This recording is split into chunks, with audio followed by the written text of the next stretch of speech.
पाने वाले ऐसे अच्छे मुसाफिर हमारे बीच है। जोरदार दोनों हाथ उठा के तालियों के साथ इनका पोडियम पे स्वागत करें, सम्मान करें। निवेदन जोराराम जी कुमावत साहब। बोलो भारत माता की, भारत माता की, वंदे वंदे। बोलो श्रेया देवी माता की, बोलो श्रेया देवी माता की। आज डूंगरगढ़ में प्रजापति शिक्षा सेवा समिति द्वारा आयोजित इस प्रतिभा सम्मान समारोह में हमारे बीच में मंच पर उपस्थित माटी कला बोर्ड के अध्यक्ष जो कहते हैं ना कि नॉमिनेट थे, सिर्फ इन्होंने एक कैटेगरी खड़ी कर दी। सम्माननीय प्रहलाद राय जी टाक साहब, ओबीसी मोर्चा के भारतीय जनता पार्टी के प्रदेश अध्यक्ष सम्मान्य संपालाल जी गेदर साहब, राजस्थान कंज्यूमर कोर्ट में जज उर्मिला जी, पूर्व प्रदेश मंत्री भारतीय जनता पार्टी मधु जी कुमावत, पूर्व प्रदेश मंत्री सरोज जी प्रजापत, जिलाध्यक्ष बीकानेर सम्मान्य सोनलाल जी कुमावत, जिला उपाध्यक्ष पार्टी के सम्मान्य अशोक जी बोबरवाल जी, प्रदेश महामंत्री राजस्थान कुमावत महासभा राधेश्याम जी कामिया जी, राजस्थान कुमावत महासभा के प्रदेश अध्यक्ष और जुझारू नेता जो हमेशा समाज के लिए संघर्ष करते हैं और लंबे समय तक उन्होंने समाज के लिए पूरे राजस्थान भर में संघर्ष किया अपने टीम के साथ में। सम्मान्य डॉक्टर आर.सी. कुमावत जी, सम्मान्य रमेश बासनीवाल जी,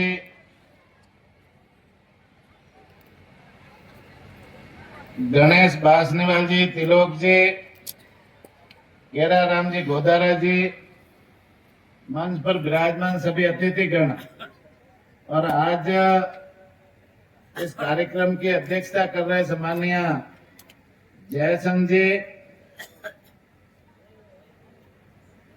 साथ ही इस संस्था के अध्यक्ष सम्माननीय गोविंद प्रसाद जी, उनकी पूरी कार्यकारिणी, पूरी टीम और डूंगरगढ़ और विभिन्न क्षेत्रों से पधारे हुए समाज के मेरे सभी पिता तुल्य बुजुर्गों, भाइयों बहनों, युवा साथियों, प्यारे बच्चों, सबसे पहले तो मैं डूंगरगढ़ प्रजापति शिक्षा सेवा समिति के अध्यक्ष और इनकी पूरी टीम और पूरे समाज को धन्यवाद देना चाहूंगा कि उन्होंने आज ये प्रतिभाओं का सम्मान समारोह रखा।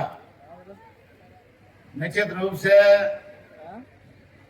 हमारी जो प्रतिभा है, चाहे वो किसी क्षेत्र में है, शिक्षा के क्षेत्र में है, राजनीतिक क्षेत्र में है या सरकारी नौकरियों के क्षेत्र में है, खेल कूद के क्षेत्र में है, सभी तरह की प्रतिभाओं को एक मंच पर ला करके उनका सम्मान करना और उनको मोटिवेशन करना निश्चित रूप से बहुत ही महत्वपूर्ण काम है। और प्रतिभाओं के सम्मान से प्रतिभाओं में हौसला बढ़ता है, उत्साह बढ़ता है और वो और भी तेज गति से अपने अपने क्षेत्र में काम करते हैं। आज के इस कार्यक्रम में मंच पर बैठे विभिन्न क्षेत्र में काम करने वाली प्रतिभाएं सारी बैठी है, उनको भी सम्मान करने का अवसर संस्था ने दिया। कई प्रतिभाएं यहाँ नीचे बैठे हैं, उनको भी सम्मान किया और विद्यार्थियों का भी सम्मान किया। तो मैं संस्था के अध्यक्ष और उनकी पूरी टीम को धन्यवाद देना चाहूंगा कि आपने इन प्रतिभाओं का सम्मान करके समाज को आगे बढ़ाने और समाज के संपूर्ण विकास के लिए, सर्वांगीण विकास के लिए आपने जो प्रयास किया है, निश्चित रूप से ऐसा प्रयास हमें बार बार आगे भविष्य में भी करने की आवश्यकता है, जिससे हमारा समाज हर क्षेत्र में आगे बढ़ सके। आज हम चिंता बार बार करते हैं कि हमारी शासन व्यवस्था में भागीदारी कम है, हमारी प्रशासन व्यवस्था में भागीदारी कम है, हमारी प्राइवेट सेक्टर में भी भागीदारी कम है। तो निश्चित रूप से भागीदारी कम होने के कारण को भी हमें ढूंढना होगा। तो हमें इन क्षेत्रों में हमारी भागीदारी कम क्यों है, इसके ऊपर हम लोगों को चिंता करनी होगी। और निश्चित रूप से इसका मुख्य कारण यही है कि हमारे अंदर शिक्षा की कमी रही है।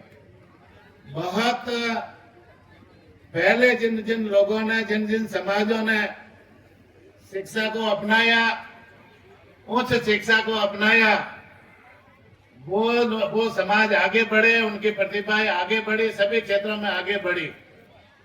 भाई हमारा संविधान बना 1950 में, हमारा संविधान बना डॉक्टर अंबेडकर की अध्यक्षता में। जो संविधान बना, संविधान में सभी को समान अधिकार दिए।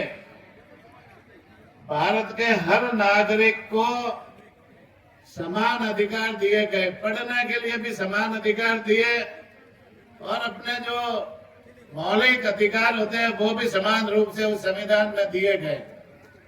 अब जिन जिन लोगों ने अपने अधिकारों का उपयोग किया, अपने अधिकारों के प्रति सजग रहे और उनका उपयोग करते हुए शिक्षा ग्रहण की, वो लोग आगे बढ़े और वो देश के विकास में भी उनकी महत्वपूर्ण भागीदारी रही।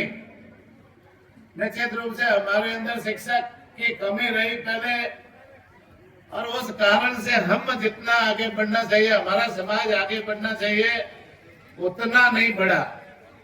लेकिन अब भी समय है कि हम समय की आवश्यकता को देखते हुए, समय की महत्ता को देखते हुए, जिस तरह से समय आगे बढ़ रहा है और समय की आवश्यकता है, उस हिसाब से अपने नई पीढ़ी को, बच्चों और बच्चियों को हम ज्यादा से ज्यादा पढ़ाए और उनको उच्च शिक्षा दिलाए, तो ये जो कमी रही है वो धीरे धीरे करके वो भी पूरी होगी। भाई जमाना बहुत आगे बढ़ गया है। आज लोग चांद और सितारों पर बसने की बात कर रहे हैं। अभी अभी आपने देखा होगा चंद्रमा के दक्षिणी ध्रुव पर हमारा चंद्रयान जाकर के स्थापित हो गया, और वहां पर मनुष्य कैसे बसे इस पर रिसर्च हो रहा है। और भी कई ध्रुव है जहाँ पर मनुष्य बसे हुए हैं, लेकिन वहां पर रिसर्च हो रहा है। तो लोग चांद और सितारों पर बसने के लिए भी अभी जैसे प्लान कर रहे हैं, प्रयास कर रहे हैं। तो जमाना बहुत आगे बढ़ गया है। तो इस जमाने का मुकाबला करने के लिए, जमाने के साथ में चलने के लिए हम लोगों को भी अपने बच्चों और बच्चियों को उच्च शिक्षा देने की जरूरत है। आईटी का जमाना है, मोबाइल युग है, गूगल का युग है, इंस्टाग्राम का युग है, पूरी तरह से मशीनी युग है। और इस मशीनी युग में, इस आईटी के युग में हम लोगों के पास में यदि उच्च शिक्षा हमारे बच्चों को नहीं मिलेगी, तो हम जितना आगे बढ़ना चाहिए उतना हम आगे नहीं बढ़ पाएंगे। ये जो मंच पर बैठे हैं, यहाँ पर भी कई लोग विराजमान हैं जिन्होंने शिक्षा ग्रहण की, तो वो किसी न किसी सेक्टर में अपनी भागीदारी निभा रहे हैं। तो हम लोगों को समय की आवश्यकता को देखते हुए अभी जैसे है ना, आने वाले समय में पूरी तरह से कैशलेस होने वाली है व्यवस्था। आज भी आधी व्यवस्था कैशलेस हो गई, ऑनलाइन व्यवस्था भी धीरे धीरे पूरी तरह से हो गई। सरकारी सिस्टम पूरा ऑनलाइन में चल रहा है, प्राइवेट सेक्टरों में भी ऑनलाइन व्यवस्था है, बैंकिंग पूरा ऑनलाइन हो गया। पैसे जमा कराने हैं, पैसे लेने हैं तो सारे के सारे कार्डों के माध्यम से होते हैं। धीरे धीरे पूरी की पूरी व्यवस्था ऑनलाइन हो जाएगी। तो ऐसे समय में हमारे समय का मुकाबला करने के लिए, समय के साथ चलने के लिए हमारे समाज के बच्चों और बच्चियों को भी उच्च शिक्षा दिलाने की जरूरत है। ये सबसे बड़ा काम है शिक्षा। सभी चीजों का जो है ना मूल इलाज है वो है शिक्षा। हम शिक्षा अपने बच्चों और बच्चियों को उच्च शिक्षा देंगे तो हम समय के साथ में आगे चल करके सभी क्षेत्रों में हम आगे बढ़ पाएंगे, चाहे वो राजनीतिक क्षेत्र में है, चाहे वो शासन व्यवस्था में है, प्रशासन व्यवस्था में है, या प्राइवेट सेक्टर में है, या अन्य जो खेल कूद के प्रतियोगिता है उसमें भी हम आगे बढ़ पाएंगे। तो आप लोगों से तो मेरा यहाँ जो विराजमान है, सभी समाज के प्रभुजन विराजमान है, उनसे मेरा आग्रह है कि आप लोग अपने बच्चों और बच्चियों को ज्यादा से ज्यादा उच्च शिक्षा दिलाए, अच्छी कॉलेजों में पढ़ाए और पढ़ा लिखा करके उनको योग्य बनाए। भाई अभी है ना समाज में मैं कई जगह जाता हूँ, राजस्थान भर में सब जगह जाने का अवसर मिलता है। लोग बहुत सारा खर्चा करते हैं, शादी ब्याह करते हैं तो बड़े बड़े टेंट लगाते हैं, बड़े बड़े आयोजन करते हैं और उसमें बड़े बड़े कैटरर्स और विभिन्न तरह के मतलब खर्चे करते हैं। मैं आप लोगों से निवेदन करना चाहूंगा, बहुत सारे दूसरे भी कार्यक्रम है उसमें आप लोग खर्चा करते हो। मैं आपसे ये निवेदन करना चाहूंगा कि भाई पैसा आपने कमाया है, आप लोग खर्चा करो, आपको हम रोकने वाले नहीं है।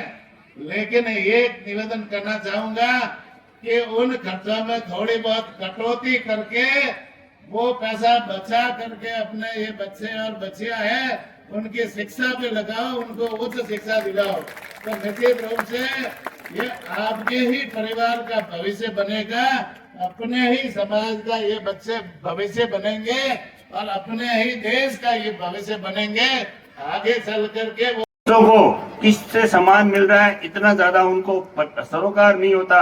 वो चाहते हैं कि उनका एक एक का यहाँ सम्मान हो। हम अपनी जल्दबाजी की वजह से उनको एक साथ सम्मान करते हैं। उनका एक छोटा सा सपना मंच पर सम्मान पाने का भी अधूरा रह जाता है। आइंदा इस बात का ध्यान रखा जाए। आपके सामने आप में से जो अगर इसने किसी ने प्रेरणा ली हो, लक्ष्य धारण करना बेटा, जो चाहो बन सकते हो। इंसान के ईश्वर ने वो चीज बनाई है कि वो जो चाहता है वो बन सकता है। किसी ने एमएलए का, जोराराम जी ने सरपंच बने, नगर परिषद के चेयरमैन बने, एमएलए बने और मंत्री बन गए। जो चाहे वो बने। मेरी लाइन दूसरी थी, मैं सेवा करते करते यहाँ पहुंच गया। और जो कलेक्टर बनना चाहता है वो कलेक्टर बन जाता है। यहाँ पर हमारे कुछ प्रतिभागी जिनको हमने सम्मान किया वो जीएसटी में सिलेक्शन हुए। हमारे इनकम टैक्स के ऑफिसर भी बॉम्बे से आए और जो उन्होंने एग्जाम दिया उसी का ही तो रिजल्ट आएगा ना। तो आप अपने मन में संकल्प धारण कीजिए कि हमें इस समाज को दिशा देनी है और इस समाज को आगे बढ़ाना है। ये हम युवाओं की ताकत है, हमारा संकल्प है। तो क्या करना है, छोटी बात नहीं। कलेक्टर एसपी, अभी एक कलेक्टर एसपी आ जाए, सारे खड़े होकर उनको सम्मान देंगे। यहाँ मंच पर बैठेंगे, किसी भी फंक्शन में जाएंगे, कलेक्टर एसपी हमारे डीएसपी और एसडीएम साहब तो मंच पर बैठेंगे। तो सम्मान के कौन अधिकारी, सिलेक्टेड, इलेक्टेड और सिलेक्टेड। और तीसरा, ये समाज सेवा करने वाले हैं, पार्टी में सेवा करने वाले, मेरे जैसे तीसरे और नॉमिनेटेड भी होने लग गए हैं भाई। तो इसके लिए तीनों ही चीजें हैं। आप लक्ष्य धारण कीजिए, हर हालत में प्राप्त करेंगे। तो अपने एक संकल्प धारण करो यहाँ से कि हम यहाँ पर इस मंच पर ऊंचा सम्मान प्राप्त करेंगे। एक बात और आयोजकों से मैंने, आसमान पर होती है, वो अपना रास्ता खुद बनाते हैं। आपको कोई मतलब नहीं रखना कि हमें कोई क्या कह रहा है क्या नहीं कह रहा। आपकी 10वीं और 12वीं आपका ये प्लेटफार्म है। इस प्लेटफार्म को चाहे तो आप बस अड्डे की तरह से, बस की तरह से रिंगा लो, चाहे ट्रेन बना लो, नहीं तो आप अपने आप को इतना बुलंद करो कि इसको रनवे की तरह से हवाई जहाज बना के उड़ा सकते हो आप लोग। ये आप में दम होना चाहिए। मैं आपको आज इस प्रतिभा सम्मान समारोह के ऊपर आपका आह्वान करता हूँ कि वैसे तो जो मिल जाए वो ठीक होता है, लेकिन एक संकल्प लेना चाहिए। आप सब बच्चों से आह्वान है कि आप संकल्प लेवें कि